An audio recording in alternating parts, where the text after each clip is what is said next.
Hello everyone, my name is Dr. Rob Francis and I'm one of the lecturers in creative and professional writing at the University of Wolverhampton. First of all, really big thanks for everybody today for tuning in and for coming along to this online event, which is a showcase of three of our really talented recent graduates from our creative and professional writing degree. I want to thank the team at Middleway Words Book Festival for all of their support and for inviting us to do this event as well. So huge thanks to the team that have done so much and really important work in such a short space of time and with very little additional help and support. You know, it's a real grassroots event, I feel like, this festival, and I'm very pleased to be involved in it. So without further ado, let me introduce you to the three students that are going to be showcasing some of their work today. Three really talented young writers that have proven themselves across the last 3 years of being innovative and cutting edge, always willing to experiment, always willing to try new things, and three very unique and different voices coming out of one degree. So it gives me really great pleasure today to introduce you to Megan J Liebenberg, who's going to be giving us a really nasty little weird fiction horror piece. We've got Natalie, who's going to be giving us a piece from her dissertation, her independent project, which is a piece of regional writing about Birmingham and how we find our sense of place. And then finally, we have Gravoska, who again is going to be hitting us in the jugular with some nasty horror fiction. I really hope you enjoy today's event, and if there are any agents and publishers watching, you're going to want to snap these three writers up. It's Megan, Tilly and Veronica. Thank you very much. Hi, my name's Megan J Liebenberg, long name, sorry. And I'm a recent graduate from the University of Wolverhampton. I did creative and professional writing, and I'm going to be reading a piece from my favourite module, which was genre, which really made me realise how much I love horror writing. But yeah, this piece is called PH Unbalance. It's just a little short story. Yeah. Slippery and sticky, lined with suction that never truly lets up, seizing around the lips of culinary cruelty, latching onto the cheeks that house the teeth of that final cut. Without its bulbous head, it dances under instruction of a hellish liquid. The salty compound, different to the salt it swam in, reanimates its arms, a spectacle for the beholder. A wet slap from a bolt hole to a wooden chopping board to a porcelain bowl, eyes that don't move and never truly look alive, that last electric pulse before the circuit breaker of a steely cleaver separates body from mind and cuts out all manner of life. A filling meal for you, a belly full of fish, broken down and buried in the tomb of your stomach. Home time and sleep. But up your throat slithers a little arm. It is blind, so takes whichever course it can feel, probing for a place, an exit, out of your left nostril, or maybe your left tear duct. You think it's a dream, and it could be, a weird, unfathomable dream that hurts, but it's not real, so surely neither is the pain. It causes no concern for you and will do nothing to affect your dinner choices this coming week. Better yet, a new restaurant, a new victim. This place lets you choose. You peek into the tank. Which one has the meatiest legs and therefore the most flavour? You watch them separate those delicious morsels from the brain that controls them, one swift chop and they are sent squirming, but you soon stop that with your teeth. Tonight you have another strange dream, only this time it wakes you up. The pain from the dream doesn't end, your eye hurts and your nose feels uncomfortably bunged up. You touch it. It's slimy. A bulging thing that doesn't usually sit there is welded inside your nostril. You feel it move beneath your finger, slowly inching a wet twitch. But your eye, it's oozing, and something pokes you every time your finger gets near. You run to the bathroom, nothing in the mirror. You feel it not only with your hands, but there's pressure from your sinuses and all the way down your throat that is now past uncomfortable. It's aching and throbbing and emphasises every beat of your pulse behind your eyeballs and in your temples. You open the mirror cabinet for some painkillers. The pressure swells in your throat. It presses on your gag reflex. You heave. You lean over the toilet. You try again. The pressure eases. This waking dream has finally returned to the realm for which it belongs, the workings of a tired mind. You sort yourself a bed, a salty taste in your mouth, calling for you to brush your teeth. One final trip to the toilet before sleep. The toilet seat is cold on the backs of your thighs. It makes goosebumps prickle all along your bare legs. The toilet water splashes heavily, not the noise you expect when emptying the contents of a full bladder. It is thicker. You feel it stick and drip from your skin. You stand, droplets of the deepest inky black trailing the edge of the toilet seat and by your feet. What you passed into the toilet is hidden in the inhumane shade of bodily fluids.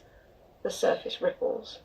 You flush, panicking, and several tentacles splay out, suctioning themselves to the toilet bowl. They begin to climb, such a shocking sight that you cannot move.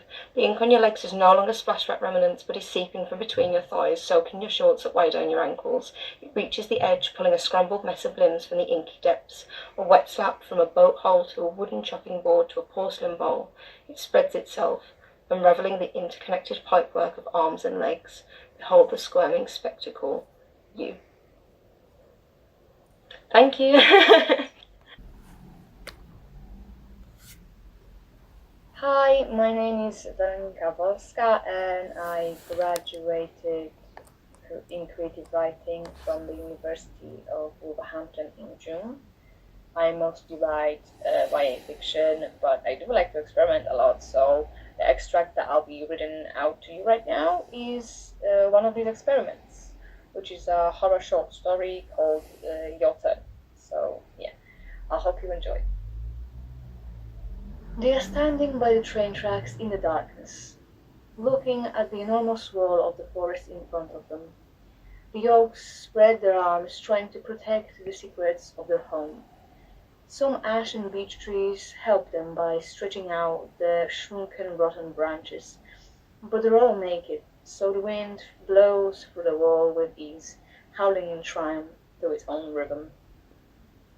The torch is the only source of light they have, and it shows them the little things: fox and deer footprints in the mud further away from the tracks, the remains of dark green moss on the trees that was torn off, as if someone really wanted to rip the trees apart but only managed to destroy their clothes. The boys just watch. Neither of them dares to move or speak after North calls for Erin, but nothing happens. North directs his torch at the wrinkled tree trunks in search for blood, then slowly moves it down to look at the rails, then up again. There! He points at the bushes in front of them and takes a few steps. His heart speeds up. It speeds up as he notices dark red spots on the leaves that could be mistaken for bloodstains left by a flying body.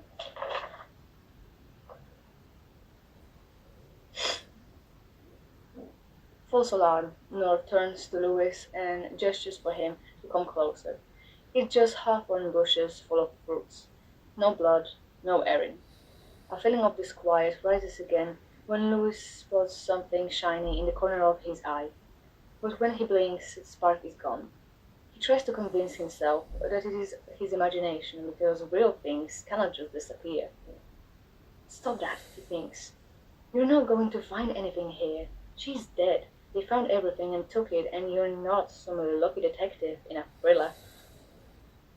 There should be blood, or scraps of the light-blue shirt she was wearing that day, or her silver-beaded bracelet. But there's nothing, and they have been walking along the tracks for what seemed like a long time to Lewis. Maybe she didn't die, he thinks. That's why North can't talk to her. She's not a ghost. She didn't do it. She just ran away to, like, Liverpool or something, and will text Lewis when she figures everything out, right? And he will see her and everything will be fine between them. But everybody says she's dead. North says it is difficult to find her because it depends on what she wants, and Lewis doesn't believe him. North just tries to find an excuse for his inability to talk to her, because he promised, and feels stupid now. A person who jumped in front of a train should have the right to be moody, he told Louis on the way here. He said she's not a person anymore, but Louis feels her. He feels that she wants to see him, and he will do everything to make that happen, even if it involves going to the forest with the creepiest guy from school. Louis swears that he is not going home until he talks to Erin, until he sees her eyes and hears her beautiful voice, until he knows for sure that she's dead. But there's no proof. He didn't see her body, and it's possible that the funeral was fake, because the media wanted to close the case for good. They thought they had her, but she escaped again, and so they decided to make everyone think she committed suicide because of all the trauma with her parents and that shit, and boom! Erin's dead. No more mystery. The police are actually doing what they're supposed to. Everyone's happy. And outside of the TV world, Erin is waiting somewhere for Louis to save her. That is possible. It is. And yet, he's here looking for her ghost. But they may as well find some leftovers of the catastrophe instead. How far can a body go after the train hits? It probably isn't even whole. Maybe they will find one leg, ripped mid-thigh, and covered in blood and mud and black meaty insects, or wild animals feeding on her flesh because it's too cold for flies. He tries to deepen his breath to prevent himself from puking all over his jacket. Why wouldn't she try to talk to me? Why wouldn't she come? You called for her. Louis's words drown in the vicious whispers of the trees and the whistling wind. You lied about your abilities, didn't you? He adds after a moment of silence. I mean, North pauses to look up into the entanglement of branches above their heads and shines his torch there. Louis watches him and frowns. What made him think that North would be able to help him? He should have just bought a Ouija board and talked to Erin on his own, so he wouldn't have to put up with North's craziness. There's nothing there. Stop doing that, Louis says and shakes his head in complete helplessness. Can you finish your sentence? I was going to say that she might not want to talk to you, but he closes his eyes and tilts his head down. There is sweat on his forehead even though it's the middle of autumn. North turns his torch on and off without any pattern or rhythm, as if trying to reveal their position to all the bats and crows and whatever else has his home up there. He takes a few steps forward and his eyes fly open. I think we are at the wrong place, he murmurs. And yes, that's it. I think, I'm afraid that's the only time we have for reading this now, but thank you for listening, and I hope you enjoyed. Hello everyone, my name is Tilly Astle and I recently completed a creative and professional writing degree at the University of Wolverhampton. One of the first things we were taught was to write what you know, and the short piece I am reading today is exactly that. So it's called Name Tag and it's part of a collection of short stories I began for my independent study in my final year about what it's like to grow up in the city. I'm from Birmingham. So here we go. You start off small, a name scribbled in the back of school books, inked on the top corner of a bus stop, scratched on the underside of a park bench. Hard to spot unless someone is looking, and even then, so what? It's just a name. But is it? To you it ain't, because you chose it for yourself. It wasn't given to you. It's not what your parent calls you, or your friends. It's not the name the teacher shouts when they're telling you off for not paying attention. This name is yours. And you know, you feel lost in this city of 100 tongues from 1,000 colours of a million faces. But when you think about it though, it's more than that. You feel invisible, insignificant. So the name, that is your name, is more than just a name. It's your way of saying, hello, I'm here. You're proper nervous the first time you pinch a can from the shaft down the road.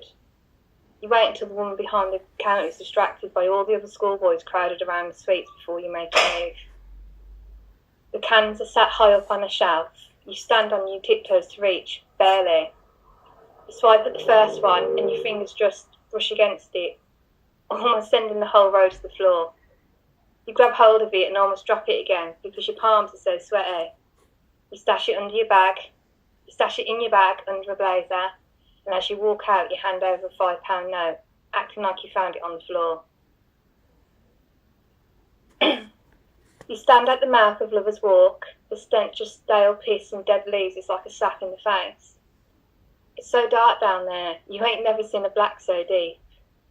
And you know it's only because the trees of the embankment have crept over after years of neglect. And you know that if you stop being such a pussy and walk a few hundred feet, the darkness will end. And you know what's waiting for you there. So you hold your breath and you walk. Well, maybe you run. And you reach the bend and the darkness ends and there are walls, and on those walls there are names. Names like yours. You take the can that you stole, but technically didn't, and it feels good in your hand, cold and hard. You pull off the cap and find a bare piece of wall. You want to add your name to it. You push your finger down and the wall is peppered in green paint. It looks like someone sneezed. You try this a few more times before you realise you have to shake the can. You step back and have a look.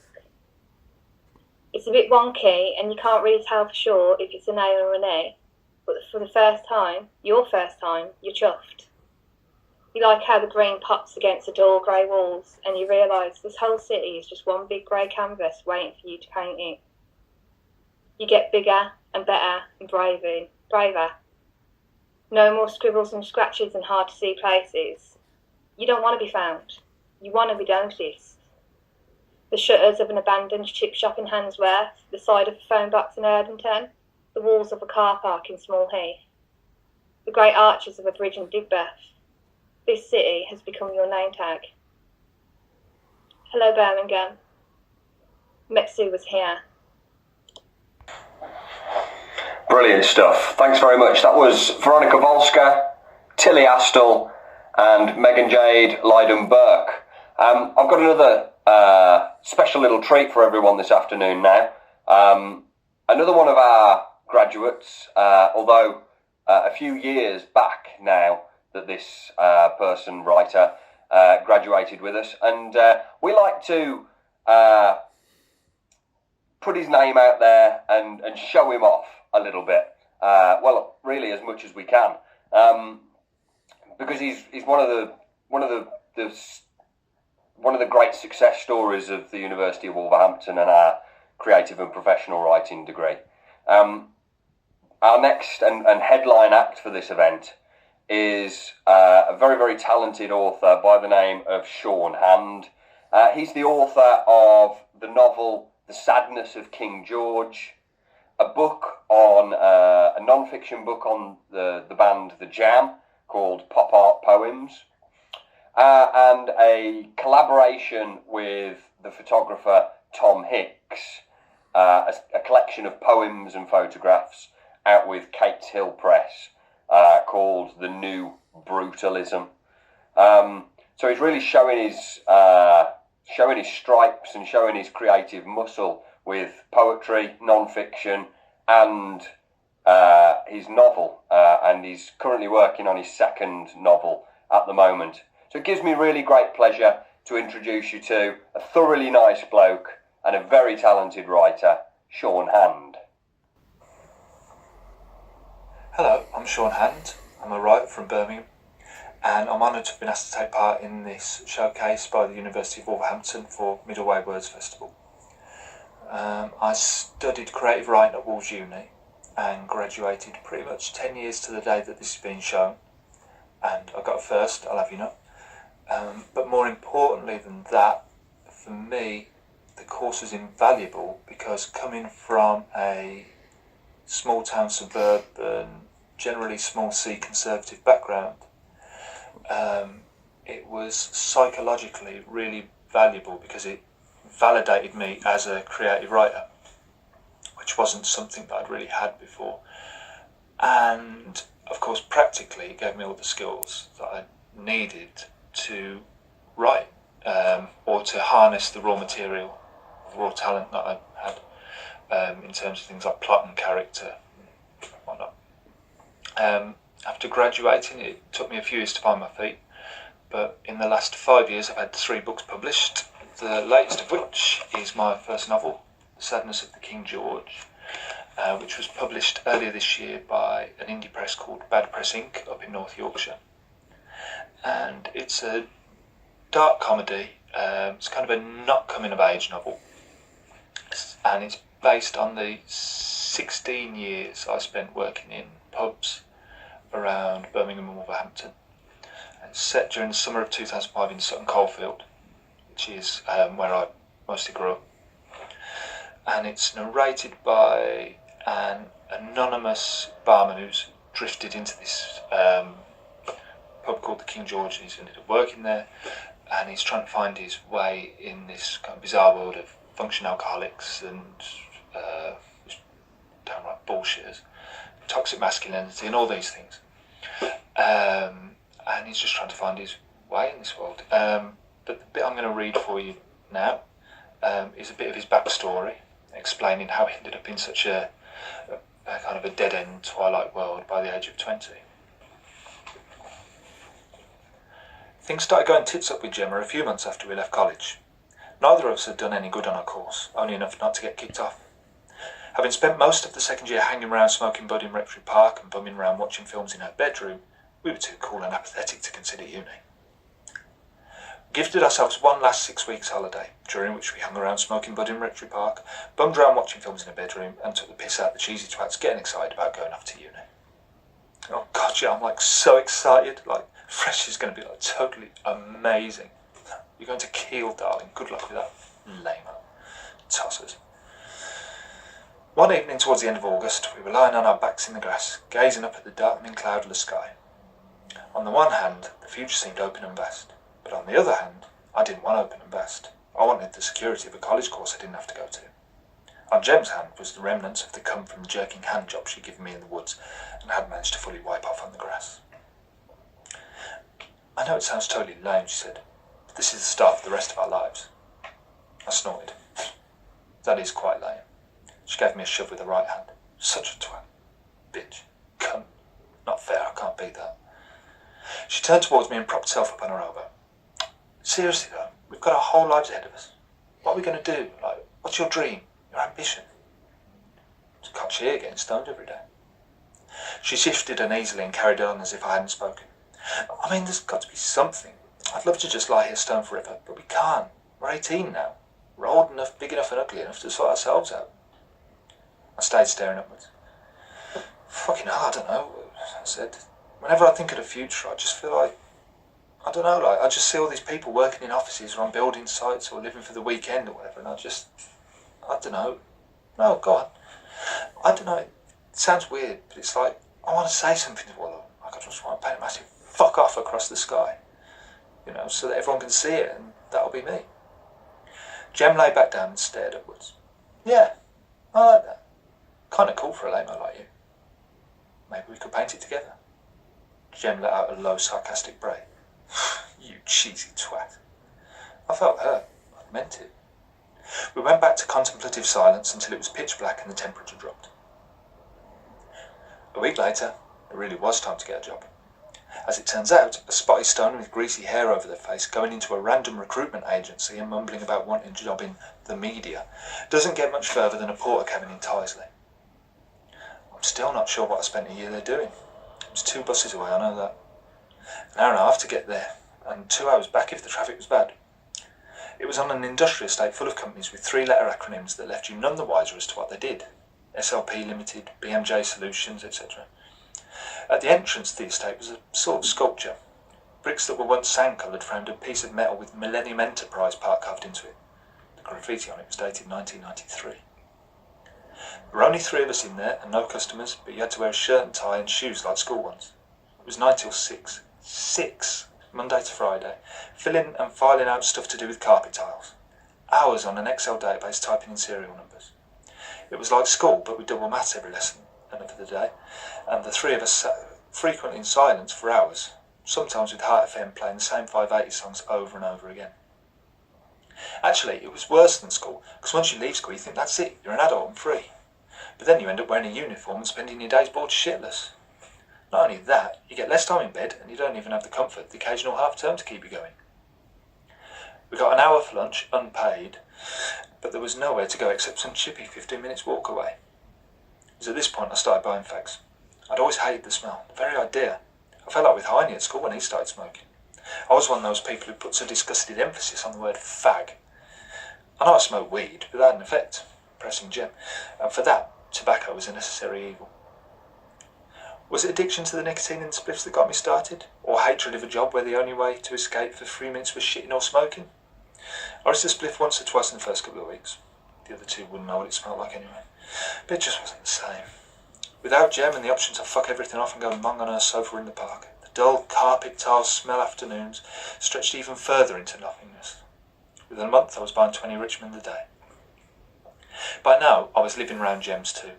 I never moved in, I just stopped around there more and more until it was assumed I'd stay there every night. Her parents were uninterested people, quite old like my father and just as anonymous. To be fair, I would be if I'd spent as long as they had working in accounting or whatever they did. They didn't seem to like me, or the daughter, and so we mostly holed up in her room, ordering takeaways and watching crap on telly. Once or twice a week we went to the Oak and Ash and sat in the lounge, me on Carlin, her on Strongbow and Black. For a couple of months we'd go uptown too, but we soon stopped doing that. Clubs are pointless when it's just you and someone you've already pulled. At first, Gem's career was as bleak as mine, only her work was much closer to home, right by the college doing telesales for a double glazing company. We spent the first fortnight taking the piss out of our jobs, laughing at the dullards we worked with and how we weren't going to be stuck like this forever. But as the weeks became months, the realisation began to kick in. This was it, the dreaded real world. These were the proper jobs. No 6 weeks holiday, just a couple of days off at Christmas and 50 odd years in foul-smelling shacks wearing supermarket shirt and tie sets. The money didn't ease the disdain. I never had anything to spend it on other than bus passes, fags, the pub and takeaways. Jem was drinking more and more. From Monday she'd be talking about how she couldn't wait for the weekend, which we mostly spend in bed, watching DVDs and leaning out the window for a spliff. She became bitter about the college kids walking past her office window. Poor stupid lambs, she said one night. They think they're so free, but give it a year and they'll be led to the slaughter like me. She snorted. Wait till the real world gets its teeth into you, bitches. Even when she got promoted from cold calling on to ringing people who'd expressed an interest in buying windows, her hatred for anything only heightened. After Christmas she tried giving up weed to clear her head. By the end of January she was at the doctor's in tears and was being prescribed antidepressants that she felt too ashamed to take. By this point we hadn't had sex for months. We'd just get in bed with a couple of cans and some chocolate bars and sit watching late night poker or whatever was the least shit thing on the telly. That's when our negative attitude to the outside world started turning inwards. Thank you very much. That's all I've got time for to read from Sadness of the King George, which is available from all good and indifferent stockists. And thank you very much for listening, and thank you to Wolves Uni for having me. Thank you very much.